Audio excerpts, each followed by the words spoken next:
Hi friends, welcome to Vennila kitchen. இன்றைக்கி நம்ம கிச்சனில் எல்லோருக்கும் ஃபேவரட்டான, எல்லாருக்கும் ரொம்ப பிடிச்ச முட்டை பிரியாணி எப்படி பண்ணுறதுன்னு தாங்க பார்க்க போகிறோம். அதுவும் ப்ரெஷர் குக்கரில் ரொம்ப சுலபமாக செஞ்சிடலாம்.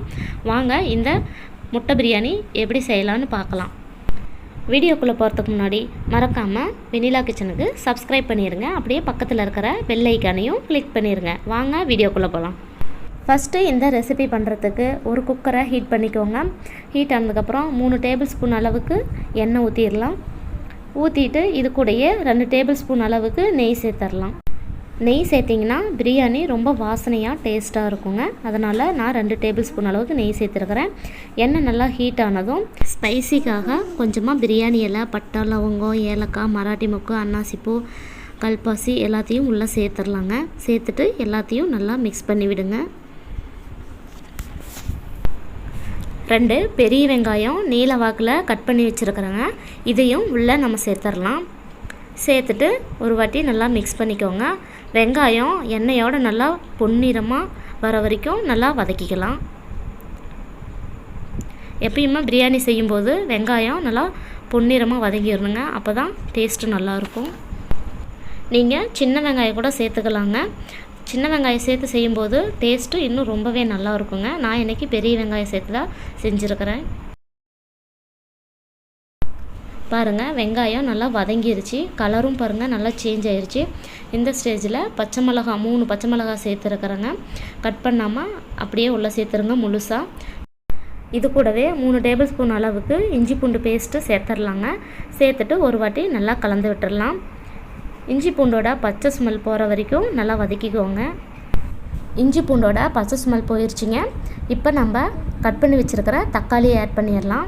நான் இன்றைக்கி 3 தக்காளி பழுத்த தக்காளியாக சேர்த்துருக்குறேங்க. சேர்த்துட்டு இதுக்கு தேவையான அளவு தக்காளி வதங்குற அளவுக்கு உப்பு கொஞ்சமாக சேர்த்துட்டு நல்லா வதக்கிக்கோங்க. உப்பு நம்ம சேர்த்தும்போது தக்காளி வெங்காயமெல்லாம் நல்லா சீக்கிரமாக வதங்கி வந்துடுங்க. அதுக்காக தான் நம்ம வெங்காய தக்காளி வதங்கும்போது உப்பு சேர்க்கறது. பாருங்கள், தக்காளி நல்லா வதங்கிருச்சு.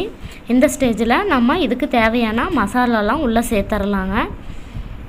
1/4 ஸ்பூன் அளவுக்கு மஞ்சத்தூள் சேர்த்துடலாங்க. சேர்த்துட்டு இது கூடவே 2 ஸ்பூன் அளவுக்கு மிளகாத்தூள் சேர்த்துடலாங்க. நீங்கள் காரத்துக்கு ஏற்ற மாதிரி கூட்டவோ குறைக்கவோ செஞ்சுக்கோங்க. 2 ஸ்பூன் அளவுக்கு கரம் மசாலாவும் சேர்த்துக்கோங்க. சேர்த்துட்டு எல்லா மசாலாவையும் ஒரு வாட்டி நல்லா மிக்ஸ் பண்ணிக்கலாம். மசாலாவோட பச்சை வாசம் போகிற வரைக்கும் நல்லா வதக்கிக்கோங்க. வதக்குனதுக்கப்புறம் நம்ம 1/2 கப் அளவுக்கு தயிர் உள்ளே சேர்த்துடலாங்க. தயிர் சேர்த்துட்டு 1/2 லெமன் சாறு எடுத்து வச்சுருக்குறேங்க. அதையும் உள்ளே சேர்த்துடலாம்.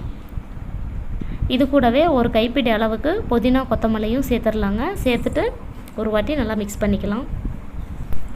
புதினா கொத்தமல்லி இல்லைன்னா கூட பரவாயில்லைங்க, சேர்த்துலேன்னா ஒன்றும் பிரச்சனை இல்லை. ஆனால் அது சேர்த்துனா தான் கொஞ்சம் அந்த பிரியாணியோட ஸ்மெல்லு டேஸ்ட்டெல்லாம் நல்லாயிருக்கும். அதுக்காக சேர்த்துக்கோங்க. நம்ம உள்ளே தயிர் சேர்த்துருக்குறோம் இல்லைங்களா, அதனால் நம்மளுக்கு சாதம் ரொம்ப சாஃப்டாக டேஸ்ட்டாக வருங்க. அதுக்காக தயிர் சேர்த்துருக்குறோம். இதுக்கு தேவையான அளவு தண்ணி சேர்த்துடலாங்க. 2 கப் அரிசி எடுத்ததுக்கு நான் 4 கப் அளவுக்கு தண்ணி சேர்த்துருக்குறேங்க. சேர்த்துட்டு ஒரு வாட்டி நல்லா கலந்து விட்டுடலாம். நான் இன்றைக்கி சாப்பாட்டு அரிசி தாங்க எடுத்துருக்கிறேன். 2 கப் அளவுக்கு அரிசி எடுத்துருக்கிறேன். அதுக்கு 4 கப் அளவுக்கு தண்ணி சேர்த்துருக்கிறேன். தண்ணி நல்லா கொதி வந்ததுக்கப்புறம் தாங்க அரிசியை உள்ளே சேர்த்தணும்.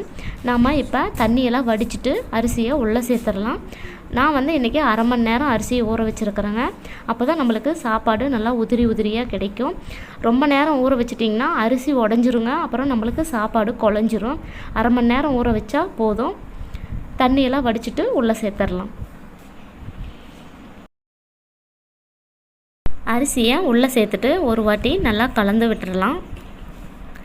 இதுக்கு தேவையான அளவு உப்பு இருக்கா இல்லையான்னு பார்த்துட்டு நம்ம லாஸ்ட்டாக உப்பு கொஞ்சமாக சேர்த்துடலாங்க.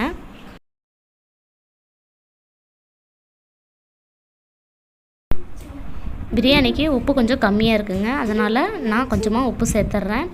சேர்த்துட்டு பாருங்கள், நான் ஒரு 6 முட்டையை வேக வச்சு இந்த மாதிரி 2 சைடும் கட் பண்ணிகிட்ருக்குறேங்க. சும்மா லைட்டாக மட்டும் கட் பண்ணி விட்டிங்கன்னா போதும். அந்த மசாலாலாம் உள்ளே இறங்குனா நம்மளுக்கு சாப்பிடும்போது அதனோட டேஸ்ட்டு கொஞ்சம் நல்லா இருக்குங்க. அதுக்காக 2 பக்கமும் கட் பண்ணியிருக்கிறேன். முட்டையை உள்ளே சேர்த்துட்டு குக்கர் மூடி போட்டு மூடிடுங்க. விசில் போட்டுடலாம். இது ஒரு 2 விசில் வரட்டுங்க. 2 விசில் வந்தால் நம்மளுக்கு சாதம் வெந்துடும். 2 விசில் வந்துருச்சுங்க. ஏரும் ரிலீஸ் பண்ணியாச்சு. ஓப்பன் பண்ணி பார்க்கலாம். பாருங்கள் எவ்வளோ சூப்பராக நம்மளுக்கு பிரியாணி ரெடி ஆயிடுச்சுன்னு. சாதம் உடையாமல் இந்த மாதிரி மெதுவாக நல்லா கலந்து விடுங்க. பாருங்கள் எவ்வளோ சூப்பராக நம்மளுக்கு பிரியாணி ரெடி ஆயிடுச்சுனுங்க. ஒன்றோடு ஒன்று ஒட்டாமல் எவ்வளோ சூப்பராக இருக்குதுன்னு. ரொம்ப சிம்பிளாக டேஸ்டியான முட்டை பிரியாணி எப்படி செய்கிறதுன்னு பார்த்தோங்க. இன்றைக்கி உங்கள் வீட்டில் இந்த ரெசிப்பியை செஞ்சு பார்த்துட்டு எப்படி இருந்துச்சுன்னு கமெண்ட் பாக்ஸில் கமெண்ட் பண்ணுங்கள். நான் செஞ்ச இந்த ரெசிபி உங்களுக்கு பிடிச்சிருந்துச்சுன்னா லைக் பண்ணி ஷேர் பண்ணுங்கள். மறக்காமல் வெண்ணிலா கிச்சனுக்கு சப்ஸ்கிரைப் பண்ணுங்கள்.